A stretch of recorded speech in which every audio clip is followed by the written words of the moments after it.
piece that I did today, and I really love the look of it. I had this piece of paper that while I was looking through my studio today I found, and I wanted to make this kind of a focus of whatever I created today. So the light's not very good outside, so I decided to put this piece somewhere and then kind of create everything else around it. So yeah, I like the way it looks and just the way that the colors are. This piece here was from another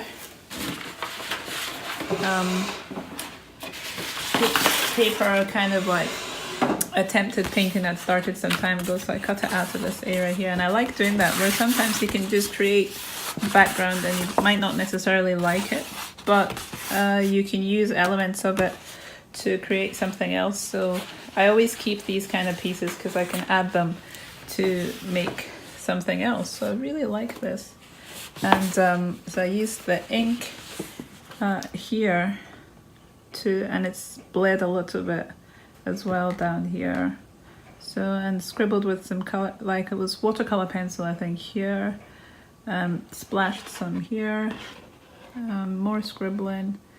But yeah, I like the result of this actually.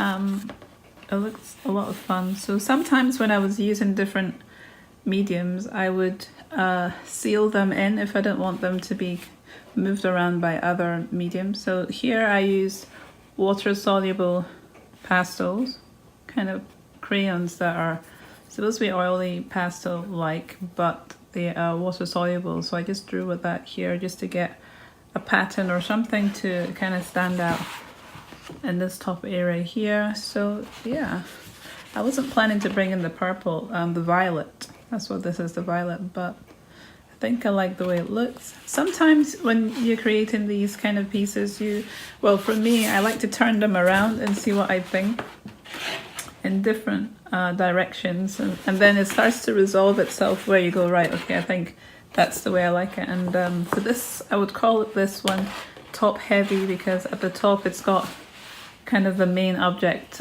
here, and on this side I put some black paper that I put on, collaged on, and then I put layers on top of that to push it back a little bit, and then I've scratched lines into that to try and bring some of those darker lines through again.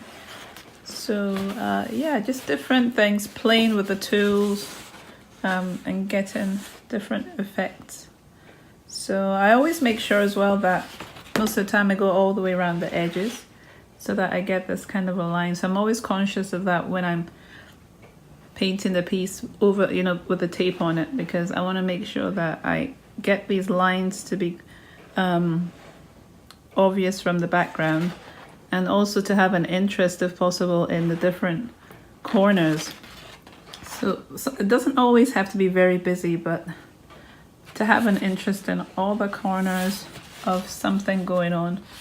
I just like that approach as well. So yeah, I enjoyed doing this today, and we'll see what I create next. So that was fun doing this. So thanks for watching, and I will speak to you guys soon. Bye.